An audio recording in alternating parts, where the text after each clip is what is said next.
MNC news میں خوش آمدید۔ آج کی نیوز ہیڈ لائنز۔ اسلام آباد میں regional chiefs of defence staff conference کا انعقاد۔ پاکستان کی میزبانی میں امریکہ، قازقستان، کرغزستان، تاجکستان اور ازبکستان کی عسکری قیادت کا اجلاس۔ فیلڈ مارشل عاصم منیر نے تعاون، تربیت اور سیکیورٹی مکالمے پر زور دیا۔ کانفرنس میں خطے کے امن، انسداد، دہشت گردی اور باہمی اعتماد کو فروغ دینے پر اتفاق کیا گیا۔ پنجاب میں بارشوں کا نیا سپیل۔ مری و گلیات میں لینڈ سلائیڈنگ کا خدشہ۔ PDMA نے 28 سے 31 جولائی تک پنجاب کے مختلف اضلاع میں بارشوں کی پیشگوئی کی ہے۔ مری، گلیات سمیت پہاڑی علاقوں میں لینڈ سلائیڈنگ کا خطرہ ظاہر، کچے اور کمزور مکانات کے متاثر ہونے کا اندیشہ۔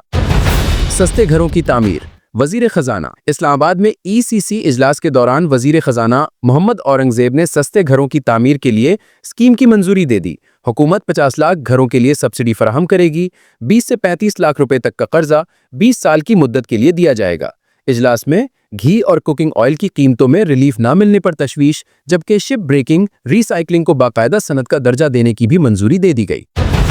سنی علماء کونسل کے مرکزی صدر علامہ اورنگزیب فاروقی نے غزہ میں جاری اسرائیلی مظالم کی شدید مذمت کی ہے۔ انہوں نے کہا کہ معصوم بچوں، خواتین اور نہتے شہریوں پر بمباری انسانیت سوز ظلم ہے، جس پر مسلم دنیا کی خاموشی افسوسناک ہے۔ علامہ فاروقی نے عالمی برادری، خصوصاً اقوام متحدہ اور OIC سے مطالبہ کیا کہ وہ فوری طور پر اسرائیلی جارحیت روکنے کے لیے عملی اقدامات کریں۔ انہوں نے کہا کہ فلسطین کی آزادی پوری امت مسلمہ کا مشترکہ فریضہ ہے اور اب خاموش رہنا ظلم کا ساتھ دینے کے مترادف ہے۔ اسرائیلی فوج کی درندگی ساری دنیا دیکھ رہی ہے۔ امریکی اسپیشل فورسز کے سابق لیفٹیننٹ کرنل اینتھنی اگویلیرا نے غزہ میں اسرائیلی فوج کی درندگی کا بھنڈا پھوڑ دیا۔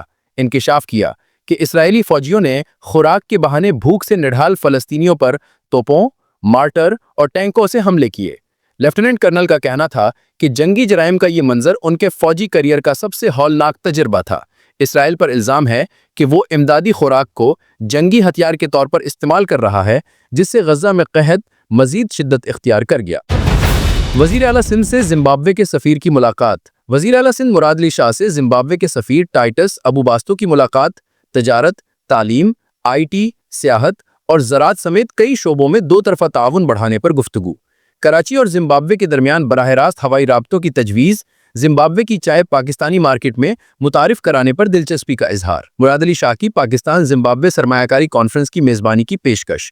ورچوئل کانفرنس کے ذریعے تعاون کے نئے مواقع تلاش کرنے پر اتفاق۔ چکوال میں سیلفی لیتے ہوئے دو نوجوان ڈوب کر جان بحق ہو گئے۔ لکھیوال ڈیم میں سیلفی کے دوران پاؤں پھسلنے سے دو نوجوان جان بحق ہو گئے۔ لاشیں ریسکیو ٹیم نے نکال کر اسپتال منتقل کر دیں۔ واقعہ نے حفاظتی اقدامات پر سوال اٹھا دیے۔ سالگرہ کے اشتہارات پر عوامی حلقوں کا شدید رد عمل۔ زرداری کی 70ویں سالگرہ پر سندھ حکومت کی جانب سے کروڑوں روپے کے اشتہارات جاری۔ عوامی حلقوں میں شدید رد عمل۔ سوال اٹھنے لگے کہ ٹیکس کا پیسہ ذاتی تقریبات پر کیوں لٹایا جا رہا ہے؟ عوامی مفاد اور معلومات کہاں ہے؟ سوات میں دہشت گردوں کے خلاف کارروائی، 3 ہلاک۔ پولیس اور CTD نے پارری میں کارروائی کر کے 3 دہشت گردوں کو ہلاک کر دیا۔ ادھر ہنگو میں بھی ایک دہشت گرد پولیس کی جوابی فائرنگ مارا گیا۔ سعودی عرب میں خوفناک ٹریفک حادثہ، 7 پاکستانی عمرہ زائرین جان بحق۔ مدینہ جاتے ہوئے ٹریفک حادثے میں ایک ہی خاندان کے 7 افراد جان بحق، 6 زخمی۔ جان بحق افراد کی نماز جنازہ سعودی عرب میں ادا کی جائے گی۔ جان بحق خاندان کا تعلق بنیر سے ہے۔ جاپان نے انٹرنیٹ سپیڈ کا نیا عالمی ریکارڈ قائم کر دیا، 1.02 پیٹا بٹس فی سیکنڈ۔ رفتار اتنی تیز کہ ایک پوری لائبریری صرف 1 سیکنڈ میں ڈاؤن لوڈ ہو جائے۔ یہ کارنامہ مستقبل کی ڈیجیٹل دنیا کی نئی راہیں ہموار کر سکتا ہے۔